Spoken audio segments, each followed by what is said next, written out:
कळमनुरी बस स्थानकाचं नवीन इमारतीचं बांधकाम चालू आहे, बस स्टँडचं काम चालू आहे आणि यामध्ये अनेक मोठ्या प्रमाणामध्ये निकृष्ट दर्जाचं बांधकाम चालू आहे. त्यामुळे मागे नागरिकांचा विरोध आणि सर्व वर्तमानपत्रांमध्ये मोठ्या प्रमाणामध्ये याची जी पोलखोल करण्यात आली या निकृष्ट बांधकामाच्या संदर्भात, त्यानंतर सदर गुत्तेदारांना हे काम थांबवण्यात आलं होतं. मग आज त्या कामाची चौकशी झाली का? या गोष्टीचा काही खुलासा या ठिकाणी प्रशासनाने न करता आता परत त्या ठिकाणी त्या इमारतीचं काम चालू आहे.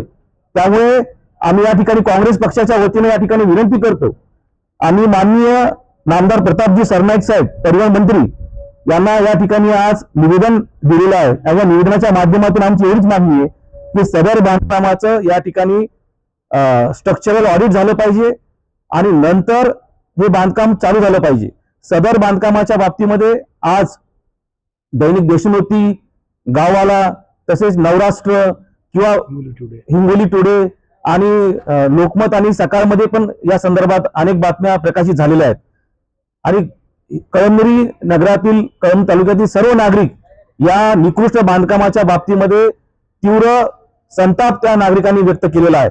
त्यामुळे आमची सदर याच्या संदर्भात एवढीच मागणी आहे की हे जे चालू असलेलं बांधकाम आहे ते तात्पुरतं थांबवण्यात यावं, चौकशी करून नंतर हे बांधकाम या ठिकाणी चालू करण्यात यावं, ही आज आम्ही या ठिकाणी मागणी केलेली आहे.